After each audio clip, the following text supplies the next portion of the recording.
Хэрвээ таны хамгийн ойр дотны хүн гинэд холбоо тасраад алга болчих юм бол хамгийн түрүүнд та юу гэж бодох вэ? Ажилдаа л явж байгаа бах. Өөр хотлоо хаа нэгтээ явсан бах. Үгүй ядчил амьд байгаа гэж бодно биз дээ. Харин тэр хүн үнэндээ хэдэн сарын өмнө нас барчихсан байсан атлаа түүний утаснаас мессеж ирж банкны данс нь хүртэл ашиглагдсаар тэрч бүхэл таньд хүмүүс нь хүртэл удахгүй ирнэ гэж итгэсээр байвал яах вэ? Өнөөдөр та бүхэнд ярих гэж байгаа энэ хэрэг бол яг ийм түүх. Энэ бол 2016 онд Хятадд ил болсон тухайн үедээ бүх улсыг зочроосон бодит хэрэг юм. Бүх зүйл энгийн сураггүй алга болсон эмэгтэйн дуудлагаас эхэлсэн байдаг. Түүний ар гэрийнхэн олон сарын турш холбоо барьж чадахгүй байсан учраас цагдаа нар гэрт нь шалгахаар очиж тэд анхандаа ердөө хаалга онгоолгоод нөхцөл байдлыг шалгаад буцна гэж бодсон баг. Гэтэл хаалга нээгдсэн тэр мөчөөс эхлээд энэ хэрэг нь энгийн сураггүй алга болсон хүний хэрэг биш гэдэг нь ойлгомжтой болсон юм. Өрөө тэр жигтэй хав харанхуй байлаа. Цонх бүрийг гэрэл нэвтрэх боломжгүй болтол битүүлж хаалга цонхны жижиг завсар бүрийг хар скотчоор маш нямбаа битэмжилсэн байв. Эхлээд харахад эзгүй айл юм шиг санагдана. Гэхдээ дотог шидхэн алхахад бүх зүйл өөр байсан. Өрөөний булан болгонд хяналтын камер байрлуулж, камерууд нь зөвөрийн компьютерт холбогдсон байсан бөгөөд хин нэгэн хаалга онгоолгох, эсвэл өрөөнд орж ирэхийг алсаас хянах боломжтой байв. Ингээд мөрдөгчд нэг зүйлийг шууд ойлгосон. Энэ өрөөг хин нэгэн удаан хугацааны турш бусдын нүднээс нуухын тулд удаас маш их бэлдсэн байж. Гэхдээ тэднийг хамгийн их гайхшруулсан зүйл нь орон дээр байсан дүр зураг байлаа. Хүнжлөө нөмрөөд 50 унтаж байгаа хүн шиг нэг зүйл харагдана. Цагдаа нар ихэндээ цогцос байх гэж бодоод болгоомжтой ойртож. Гэтэл тэр нь хүн биш байлаа. Хувцас даавуу болон янз бүрийн зүйлээр хүний хэлбэр гаргаж хийсэн хурамч хүүхэлдэй байсан юм. Яагаад заавал ийм зүйл хийх болов гэж. Энэ асуултын хариулт удалгүй гарч ирсэн бөгөөд учир нь жинхэнэ цогцос орон дээр биш, орон доор байсан юм. Цогцыг гаргаж ирээд болтыг нь тайлж эхлэхэд бүгд гайхширсан байна. Нэг давхар даавуу, дээрээс нь хуванцар, дахиад даавуу. Ингээд бүгдийг тоолоход нийтдээ 75 давхар материалаар цогцыг битүү оруулсан байсан юм. Тэрч байтугай давхар бүрийн хооронд үнэр шингээдэг идэвхжүүлсэн нүрс хийсэн байсан. Энэ бүхнийг харахад ганц зүйл ойлгомжтой байлаа. Энэ хэрэг нь санаандгүй болсон зүйл биш бөгөөд маш нарийн төлөвлөсөн аллагын хэрэг гэдэг нь ойлгомжтой болсон юм. Хамгийн аимшигтай нь энэ эмэгтэй цогцос 7 хоног биш бүтэн 7 сарын турш энэ өрөөнд байсан болж таарсан юм. Энэ хэрэг бол нэг хүний үхлийг 7 сарын турш бүх хүнээс нууж түүний амьдралыг үргэлжлүүлэн амьдарсан Хятадын хамгийн зочирдом хэрэгүүдийн нэг юм. Цааш үргэлжлэхээс өмнө хэрв та бодит гинтэргийн түүх сонирхдог бол K13 сувга subscribe хийж дараагийн дугаарыг цаг алдалгүй үзээрэй. Ингээд түүх рүүгээ орцгоё. Энэ эмэгтэйг Шанчин гэдэг бөгөөд сургуулийн багш мэрэгжилтэй. Шанчиныг таньдаг бараг бүх хүн ижил зүйл ярьж байсан. Тэр хүүгээ дагаад Америк руу явсан. Хүүн MIT гэх сургуульд илсэн учраас шинэ орчин дасгаж өгөхөөр ээж нь хамт явсан гэж бүгд итгэж байсан юм. Үнэн дээр энэ тайлбар хэмж сэжиг төрүүлэхээр байгаагүй. Яагад гэвэл Шанчин өөрийн амьдралаа ганц хүүдэд зориулсан их хүн байсан. Нөхрөө хорт хавдраар алдснаас хойш дахиж гэр бүл зохиогоогүй. Харин бүх анхаарал бүх хүчээ хүүгийнхээ ирээдүйд зориулсан болохоор хүүгээ дагаад Америк явсан гэх мэтийг сонссон хүмүүсийн хувьд огт гайхах зүйл биш байлаа. Гэхдээ мөрдөгчд хүмүүсийн ярианд биш баримтад тулгуурладаг. Тиймээс тэд хамгийн түрүүнд Хятадын цагаачлалын бүртгэлийг шалгаж үзсэн байдаг. Гэтэл бүх зүйл хүмүүсийн хэлж байсантай зөрчилдөж эхэлсэн. Шанчин гэх хүн тухайн хугацаанд Хятадын хэлээр нэг ч удаа гараагүй байв. Өөрөөр хэлбэл тэр Америкт байгаагүй, ер нь хаашаач яваагүй. Учир нь тэр 7 сарын өмнө аль хэдийн нас барчихсан байсан юм. Ингээд мөрдөн шалгах ажиллагаа урд чиглэлд ордог. Хэрвээ Шанчин амьд байгаагүй юм бол түүний нэрээр хүмүүстэй холбоо барьж байсан хүн хэн байсан гэж. Энэ асуултын хариултыг олохын тулд мөрдөгчд түүний гар утас банкны дансны гүйлгээг шалгаж эхэлсэн. Гэтэл тэндээс бүр сонин зүйл гарч ирсэн байдаг. Шанчины дансанд 7 дугаар сарын дунд үеэс эхлээд их хэмжээний мөнгө орж эхэлсэн байна. Энэ нэг хүнээс биш олон хүнээс авгаах, нөхрийнх нь хуучин найзууд, төрсөн эгч нь хүртэл мөнгө хийж хэдхэн 7 хоногийн дотор нэлээд их хэмжээний мөнгө дансанд нь төвлөрсөн байсан юм. Ингээд мөрдөгчд мөнгө шилжүүлсэн хүмүүсээс нэг нэгээр нь мэдүүлэг авч эхэлсэн байна. Гэтэл мэдүүлэг өгсөн хүмүүс бараг бүгд ижил зүйл ярьж байж хүн Америкт сурч байгаа. Сургалтын төлбөр хэрэгтэй. Амжиргааны зардал хүрэхгүй байна. Зарим нь бүр түүний хоолойг утсаар сонссон гэж мэдүүлсэн байдаг. Тийм болохоор хинч түүнийг нас барсан гэж төсөөлөөгүй биз. Харин ч бүр хүүгийнхээ төлөө явж байгаа хүндээ гэж итгэсэн байдаг. Хамгийн сонирхолтой нь хинч нэг ч удаа гэсэн видео дуудлага хийхийг хүсээгүй. Хинч үнэхээр Америкт очсон уу гэж шалгаж үзээгүй. Хэдхэн мессеж утасны дуудлага тэрл бүх хүнийг 7 сарын турш хуурахад хангалттай байж. Тэрч байтугай Шанчины ажилдаг сургууль хүртэл юу ч анзаараагүй. Учир нь сургууль нь түүний нэрээр ажлаас гарах өргөдөл хүртэл илгээгдсэн байж. Олон жил хамт ажилласан хүмүүс нь гарын үсгийг нь жинхэнэ гэж үзээд ямар ч эргэлзээгүйгээр хүлээж авсан байна. Ингээд Шанчийн бодит амьдрал дээр аль хэдийн байхгүй болсон ч түүний нэр, түүний гар утас, түүний банкны данс бүр амьдрал нь хүртэл өөр хинэгний гарт орж яг л амьд хүн шиг оршсоор байсан юм. Гэхдээ хамгийн чухал асуулт одоо л гарч ирнэ. Шанчины нэрийг ашиглаж 7 сарын турш бүх хүнийг хуурсан тэр хүн яг хэн байсан юм бэ? Удалгүй бүх сэжиг нэг хүн лөө чиглэсэн байдаг. Тэр хүн бол Шанчины ганц хүү Үүшүү байсан юм. Гэхдээ энэ нэрийг сонсон хүмүүсийн ихэнх нь итгээгүй. Яагад гэвэл Үүшүүг мэддэг хүн бүр бараг ижилхэн зүйл ярьдаг байж. Тэр багаасаа л маш онц сурдаг хүүхэд байсан. Хүмүүс түүнийг даруухан, ийдэг, ээжтэй хамгийн сайн хүлгэж мэддэг байсан. Тийм болохоор ийм хүн ийм аимшигтай хэрэгтэй холбоотой гэж хинж төсөөлөхгүй. Гэхдээ мөрдөгчдөд хүмүүсийн сэтгэгдэл биш баримтал хэрэгтэй байлаа. Ингээд тэд орон сууцнаас олдсон эд зүйлийг нэг нэгээр нь мөрдөж эхэлсэн байдаг. Хяналтын камер, идэвхжүүлсэн нүүрс, хуванцар халис. Бүх захиалгын мэдээллийг шалгахтал нэг л нэр дахин гарч ирсэн байна. Тэр нь Үүшүү. Энэ мөчөөс эхлээд хэрэг бараг тодорхой болж эхэлсэн байдаг. Гэхдээ мөрдөгчд үүгээр зогссонгүй. Тэд банкны гүйлгээг үргэлжлүүлэн шалгасан байна. Гэтэл бас нэг чухал зүйл илэрсэн байна. Шанчины банкны дансны нууц уг нь хүүгийнх нь төрсөн өдөр байсан юм. Өөрөөр хэлбэл Үүшүү данслуу нь ямар ч саадгүй нэвтрэх боломжтой байж. Ингээд хүмүүсээс авсан мэдүүлгийг дахин тулгаж үзэхэд бүгд хоорондоо яг таарч байсан. Шалтгаан болгон өөр сонсогддог ч эцсийн зорилго нь ганцхан мөнгө авах байв. Гэхдээ хамгийн аимшигтай нь хүмүүс мөнгөө шилжүүлээд зогссонгүй. Шанчиныг амьд байгаа гэдэгт улам бүр итгэсээр байсан юм. Яагад гэвэл түүнээс үе мессеж ирдэг. Заримдаа бүр утсаар ярьдаг. Бид Америкт гайгүй хүүгийн хичээл эхэлж гисэн. Одоохондоо завгүй байна дараа ярий. Ердөө ийм л энгийн үгс. Гэхдээ яг энэ энгийн байдал нь хүмүүсийг хуурч чадсан байдаг. Хэрвээ хэд их тайлбарлаж жүжиглсэн бол магадгүй хэн нэгэн сэжиглэх байсан бах. Харин тэр бүхнийг аль болох хэвийн харагдуулж чадсан учраас хэн ч хэрэгэлзээгүй. Гэвч ямар ч төгс төлөвлөгөө алдаа гаргадаг. Үүшүүч мөн адил. 2016 оны 2 дугаар сарын эхээр хамаатан садан танилуудад нь дахин нэг мессеж очсон байдаг.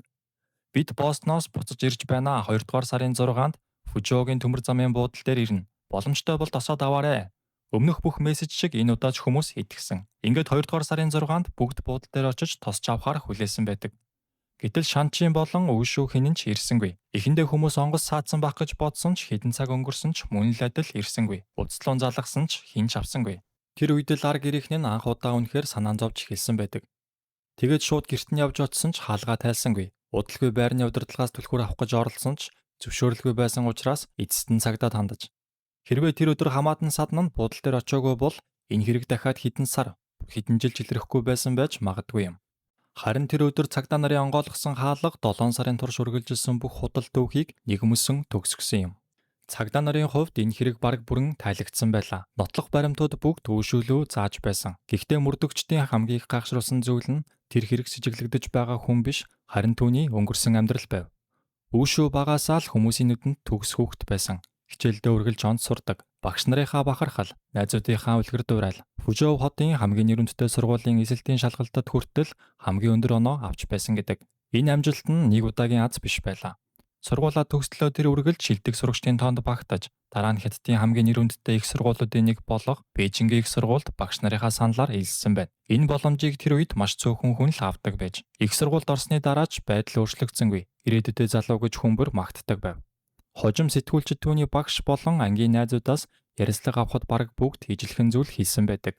Их дүлгөөхөн хүүхэд байсан, хүмүүстэй маш амархан ойлголцдог. Ээжийнхээ тухай ярихдаа үргэлж бахархдаг байсан.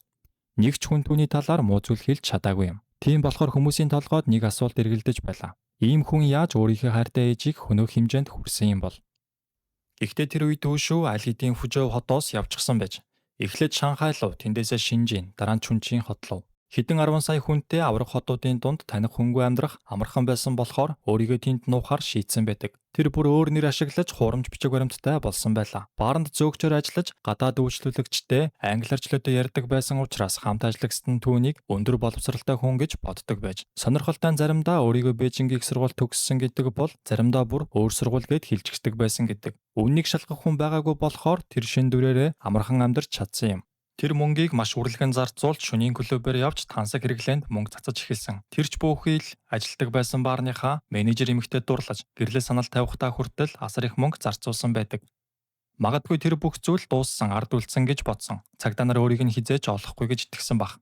Гэхдээ тэр нэг зүйлийг тооцоолоогүй. Тэр үед Хятадд маш хурдан хөгжиж байсан технологиг. Тэр нь нүүр царай таних хэмэл оюун ухааны систем байлаа. 2019 оны 4 дугаар сарын 20 хэрэг гарснаас хойш бараг 3 жил өнгөрчихсөн байв. Тэр өглөө өвшөө Чүнчийн хотын олон улсын нисэх буудлын дээр танил бүсгүйгээ өдгөөр ирсэн байж. Түүний хувьд энэ бол жирийн нэг л өдөр байсан бол харин нисэх буудлын камеруудын хувьд 3 жилийн турш хааж байсан хүнийг олсон мөч байсан юм.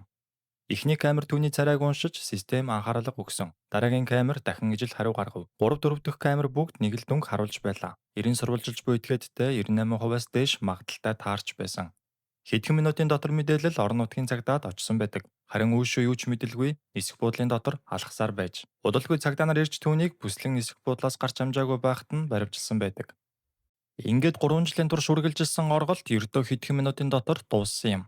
Сонирхолтой нь баривчлагдах үедээ тэр бараг эсэргүүцэл үзүүлээгүй гэдэг. Харин цагдаа нарын өөдөөс ердөө ганцхан өгүүлбэр хэлсэн байна. Одоо надад хэлэх зүйл үлдээгүй. Түүнийг Фужоороо буцаан авчирч мөрдөн байцаалтыг дахин эхлүүлсэн. Гэхдээ одоо нотлох баримт багт бүгд цугларчсан байлаа. Харин ганцхан асуултын хариултал дутуу үлдсэн. Яагаад? Яагаад өөрийнхөө хамгийн хайртай гэж ярьдаг байсан ээжигээ хөнөөсөн юм бэ? Энэ асуултын хариултыг үүшүү анх удаа шүүхийн танхимд өөрийн амаар хэлэх болно. Гэхдээ түүний ярьсан зүйл хүмүүсийн бодож байснаас хавьгүй зочирдсон байсан юм. Эцэст нь өөшөө хэлсэн байдаг. Тэрээр аавыгаа 2010 онд хорт хавдраар алдснаас хойш дотор хүн нь бараг бүрэн өөрчлөгдсөн гэж ярьсан байна. Гаднаасаа бол бүх зүйл хэвийн харагддаг байсан. Хичээлдээ сайн тэтгэлэг авдаг, найзуудтайгаа инээж ярилцдаг, ирээдүйнхээ талаар төлөвлөж суудаг хүү. Гэхдээ энэ бүхэн зөвхөн хүмүүсийн хардаг дүр байсан гэж тэр хэлжээ. Харин дотроо олон жилийн турш сэтгэлийн хямралтай тэмцэж байсан гэж мэдүүлсэн байна. Амьдрах хүсэлгүй болох үе олон байсан. Бүр амиа хорлох тухайч удаа дараа боддог байсан гэжээ. Хамгийн харамсалтай нь тэр энэ бүхнийг ээж найзуудтай хиндэн ч ярьж байгаагүй юм. Тийм болохоор түүний эргэн тойронд байсан бүх хүн өвшөөг төгс сурагч төгс хүүл гэж хардаг байсан болохоос дотор нь юу өрнөж байгааг огт мэдээгүй юм. Гэхдээ дараа нь түүний хэлсэн зүйл шүүхийн танхимд байсан хүмүүсийг бүрж их гайхшруулсан. Үүшүүгийн хэлснээр хэрэг гарахаас өмнөхөн ээж нь Хонконгийн алдарт дуучин Лесли Чунгийн дууг байнга сонсдог болсон гэн. Тэр дуучин нь 2003 оны 4 сарын 1-нд нас барсан. Тэрээр олон жилийн турш сэтгэл готролтой тэмцэж байсан нь дараа нь олон нийтэд ил болсон байдаг. Мөн ээж нь улаан асрын зүүд химээх Хятадын эртний сонгодог эмгэнэлт романыг дахин дахин уншдаг байж энэ бүхнийг хараад өвшөө үнээс нэг дүгнэлт хийсэн байдаг. Ээж нь амьдралаас залхсан. Дотроо бол үхийг хүсэж байгаа юм байна. Зүгээр л хинт ч хэлж чаддаггүй гэж өөртөө итгүүлсэн аж. Гэхдээ энэ бол ямар ч баримт, ямар ч нотлохонд үндэслээгүй зөвхөн түүний өөрийн хийсэн дүгнэлт байлаа. Тэрээр бүр шүүхтэр би ээжигээ зовлонгоос нь чөлөөлж байна гэж бодсон гэж хэлжээ. Үүнийг сонсон танхимд байсан хүмүүс хэсэг хугацаанд намгүйн болсон гэдэг. Гэхдээ мөрдөн байцаалтын явцад цугларсан баримтууд энэ тайлбартай огт нийцээгүй юм. Учир нь энэ хэрэг огцом уурлаж санаандгүй үлдсэн хэрэг биш байлаа. Хэрэг гарахаас хэдхэн 7 хоногийн өмнөөс эхлээд өвшөө, худаг хуванцар, хамгаалалтын хэрэгсэл, камер гээд хэрэгт ашиглагдсан бүх зүйлээ үе шаттайгаар онлайнаар захиалж эхэлсэн нь тогтоогдсон. Өөрөөр хэлбэл энэ аллагын хэргийг урьдчилан төлөвлөсөн байсан гэсэн үг. Мөрдөн байцаалтын материал дурдсанаар 2015 оны 7 дугаар сарын 10-ны орой Шанжин ажилласаа гэртээ иржээ. Гэрийнхээ үдэндээ сууж гутлаа тайлж байх тэр мөчөд өвшөө араас нь хүнд зүйлээр толгоор нь удаа дараа зогсон байна. Шанжин газар дээр амиа алдсан ч гэвч бүх зүйл тэнд дууссангүй. Харин ч хамгийн аимшигтай хэсэг нь үүнээс хойш эхэлсэн юм. Тэр цогцыг 75 давхар материалаар ороож өрөөг бүхэлд нь битүүмжилсэн. Дараа нь ээжийнхээ нэрийг ашиглан төрөл төрөсөд найз нөхөдтэй нь холбоо барьж мөнгө авсан. Өөрөөр хэлбэл энэ бүхнийг харахад нэг өдрийн шийдвэр биш гэдэг нь түүний хийсэн үйлдэлүүдээр улам бүр батлагддаг. Гэхдээ шүүх хурлын үеэр хүмүүсийн сэтгэл хамгийн хүчтэй үлдсэн зүйл нь өөр байлаа. Үүшүү ээжигээ хөнөөсний дараа өрөөнөөс гарахын өмнө ээжийнхээ хувийн өдрийн тэмдэглэлийг уншсан гэж мэдүүлжээ. Тэнд нэг өгүүлбэр байсан. Аз болж манай хүү үнэхээр сайн хүүхэд болж өссөн. Өөр нэг хуудсан дээр нас барсан нөхөртөө хандан чи битүүрийг үргэлж ивэж байдагт баярлалаа гэж бичсэн байжээ. Үүшүүгийн хэлснээр тэр үгийг уншихдаа өөрийгөө барьж чадалгүй уйлсан гэдэг. Гэхдээ тэр үед аль хэдийн бүх зүйл оройтсон байсан юм. Учир нь түүний ээж нь эргэж ирэхэргүй болсон байлаа.